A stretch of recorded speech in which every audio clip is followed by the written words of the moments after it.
السلام علیکم ورحمۃ اللہ وبرکاتہ۔ آج ہم آپ کے سامنے انشاءاللہ وضو کے اندر جو عام طور پر انسان غلطی کرتا ہے اس کے متعلق چند باتیں آپ کے سامنے گوشت گزار کریں گے۔ تو اللہ جل شانہ سے دعا ہے کہ اللہ جل شانہ ہمیں حق کہنے اور اس کے مطابق عمل کرنے کی توفیق عطا فرمائے۔ رسول خدا صلی اللہ علیہ وسلم کا فرمان ہے کہ اس شخص کی نماز ہی نہیں جس کا وضو نہیں۔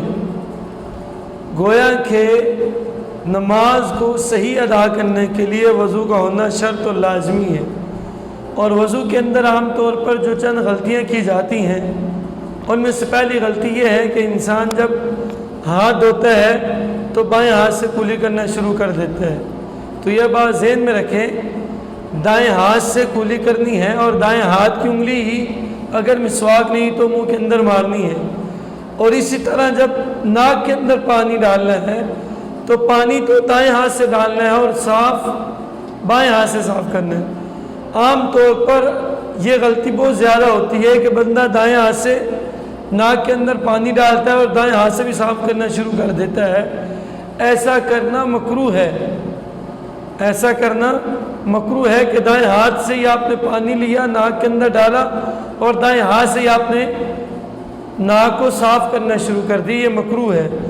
اسی طرح عام طور پر انسان جب وضو کرتا ہے تو وضو کے درمیان جب چہرہ دھوتا ہے تو بڑے زور سے پانی مارتا ہے۔ جب زور سے مارتا ہے تو ساتھ جو آدمی بیٹھتا ہے تو اس کے اوپر بھی پانی گرتا ہے، جس سے اگلے کو ناگواری محسوس ہوتی ہے۔ اور ویسے بھی زور سے مارنا یہ مکروہ ہے۔ بالکل آرام سے آپ اپنے چہرے کے اوپر پانی رکھیں تو وہ سارے کا سارا بہہ جائے گا۔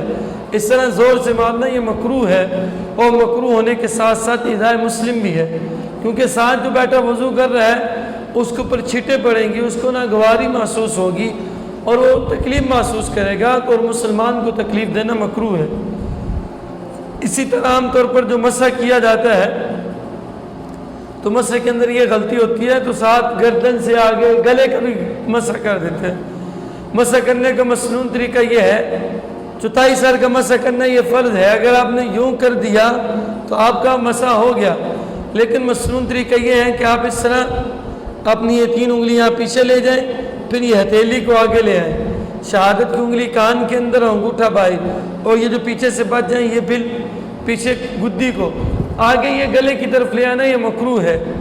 اسی طرح انسان جب پاؤں دھوتا ہے تو پاؤں دھونے کے اندر بھی یہ غلطی کی جاتی ہے کہ اس کی جو ایڑیاں ہیں وہ خشک رہ جاتی ہیں، بالکل آگے سے دھو لیتے ہیں، پیچھے سے نہیں دھوتے۔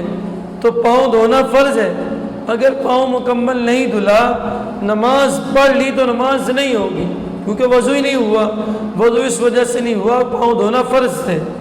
اور ایک اور غلطی یہ ہے کہ پاؤں کی جو انگلیاں ہیں اس کے اندر عام طور پر انسان پانی نہیں ڈالتا، تو یہ فرائض میں سے ہے، اسی وجہ سے خلا کرنا سنت قرار دے دیا گیا۔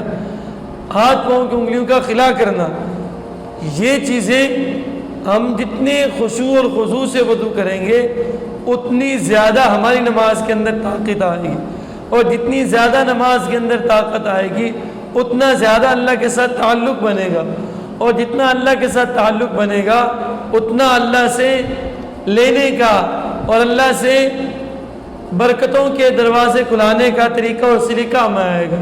تو اللہ جل شانہ سے دعا ہے کہ اللہ جل شانہ ہمیں صحیح معنوں میں وضو کرنے اور نماز کو ادا کرنے کی توفیق عطا فرمائے۔